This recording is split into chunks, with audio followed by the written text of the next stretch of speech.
Grace and peace to you, Zion Baptist. Uh, Good to be with you all today on our YouTube channel. I pray that pray you are in a safe place. Pray that you are doing well, and we are back. As I shared with you a couple of weeks ago, we're back on our YouTube channel. Is now back up. We're running. We're going to be sharing moments of inspiration, moments of encouragement throughout the week from our YouTube channel. It's good to be here. I told my daughter, I told Drea that we were going back on YouTube, and she said that that was a good thing because we had left some subscribers hanging, if you will. So we're definitely glad to be back with you. I want to do something different. Some of you may remember, some of you may not, but I want us to use this opportunity. Not me, not me preaching at you, not me speaking at you, but I want to use it as much as possible for a way for to give you scripture that you can engage, that you can build a relationship, help your relationship with you and God throughout the week. Sunday morning, I use that opportunity to do the traditional style preaching, if you will. But on our YouTube channel going forward, while we are still in this pandemic, making our way through this, I'm going to take a scripture. I'm going to give it to you, and you can choose a word or a phrase. Some of you may remember when we were having our conference calls, we would take the opportunity to meditate on a word or phrase that stood out to us um, in the scripture, in the scripture of choice for us to meditate on throughout the week.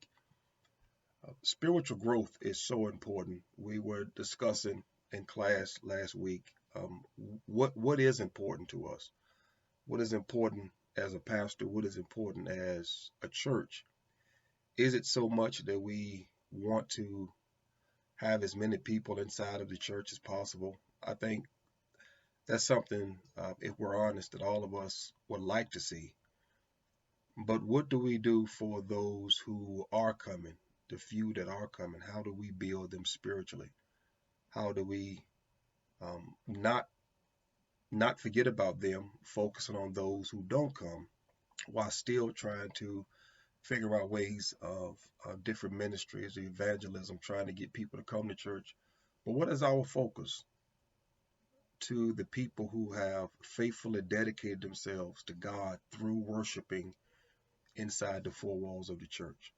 So spiritual formation, transforming our minds, getting us to think broader than what we have normally been thinking.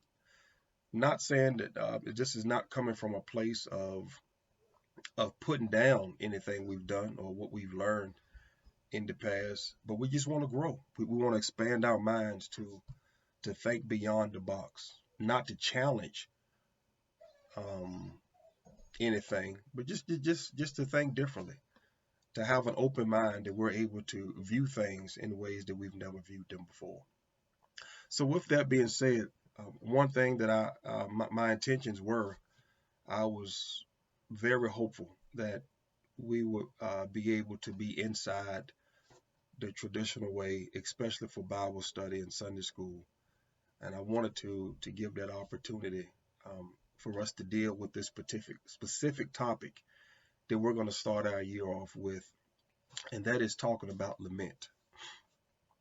For those who don't know what lament is an opportunity for us to grieve, to show sorrow with a physical expression, and that expression is normally unto God.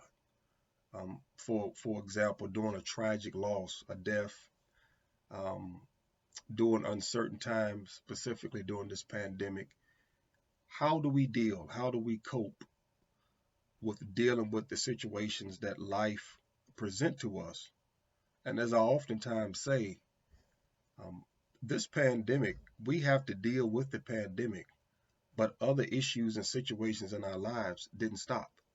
So it was multiplied on top of what we were already dealing with. So what do we do? Not often enough, as a pastor, I would say that we don't give enough time for lament during our worship experiences, that we hardly ever set time apart, other than a funeral, to grieve or to cry unto God, to tell God how sad we are. Um, the book of Lamentations is, for example, a book of lament. The book of Psalms, periodically, you will see some of the psalmists, they will show signs of lament as they cry unto God for either mistreatment, injustice, death, as we talked several weeks ago about David being on the run from his father-in-law Saul. There were times when David showed signs of lament where he just cried unto God. So as we continue to grow spiritually, that's what I want us to begin to do, is to not look at lament, grief, sorrow, um, hurt, not look at that as a sign of weakness.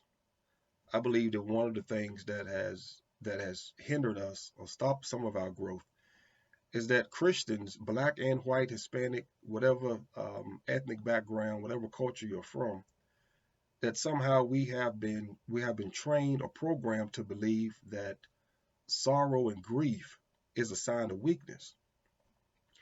I'm not going to get off on that trying to prove my point, but I want to suggest to us that Jesus himself showed signs of sorrow and grief from his moment of um, being dragged down the streets of Jerusalem on the way to the cross, right before his last breath. If you look at some of the things he said, his prayer in the garden, that he's going back and forth with this emotional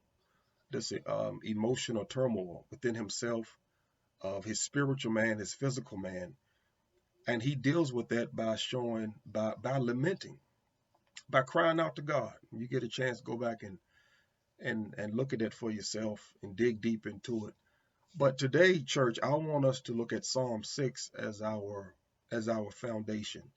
I'm not going to read it. You can read it for yourself, but I am going to pull out a couple of verses in Psalm 6 to show us how the songwriter is dealing with lament, some of the things that they're going through, and how they deal with it as they express themselves, their pain and their suffering, to God.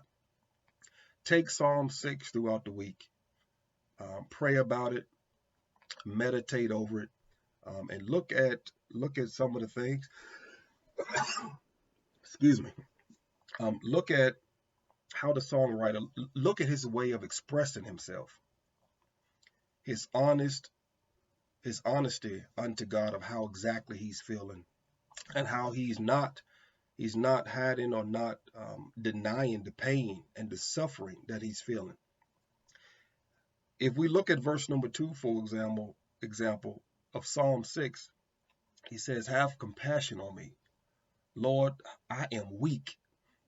Now, when he uses the term, or when he says, and I'm reading from the New Living Translation, when he uses the term weak, he's literally saying that he is at a place where he feels like he can't go any further. That whatever it is he's dealing with, it has drained him so much that he is at the point where no physical substance, no physical being, no physical attribute is able to help him. That he's at a place that now he's at a point where he's talking directly to God. He says, "Have compassion on me." He says, "I'm weak." I posed a question today. When was the last time that you were honest with yourself and honest with God about how weak you were? And again, too often, I think we put on this facade that as children of God, that we have to be strong all the time. That we just need to be Superman. We need to go into the phone booth and put on our cape because we're always strong. But I want to suggest to you today that there are going to be times in your life where you are weak, that you're literally unable to keep up with everything that is happening, everything that is going on. And that's oftentimes when it's okay for us to lament to God and cry unto God. of exactly how weak we are. He moves in verse number 3. He says, I am sick at heart. How long, O Lord, until you restore me? He says, not only am I weak, but all the way down to the core of my heart is aching. It's in pain. And then he asks the question, how long before you restore me? Piggybacking again on some of the things for the past year and a half, 2 years, I've tried to encourage you that it's okay to talk to God and ask God questions. Again, I know we have been trained and programmed to never question God. God makes no mistakes. I agree, God doesn't make any mistakes, but I do disagree about questioning God. If you look at any of the major and minor prophets, at some point in their ministry, they questioned God. And God never punished them for questioning him. As a matter of fact, God answers the question that they have. So I say that to suggest to us that during the moments of lament, during the moments that we cry out to God of despair, uncertainty, that it's okay to ask God, God, how long am I going to be in this? How long before you restore me? Because, church, let's be honest, some days are longer than others, some weeks are longer than others, and some years are longer than others. And some of us have been asking that question for quite some time. God, how long I got to deal with this?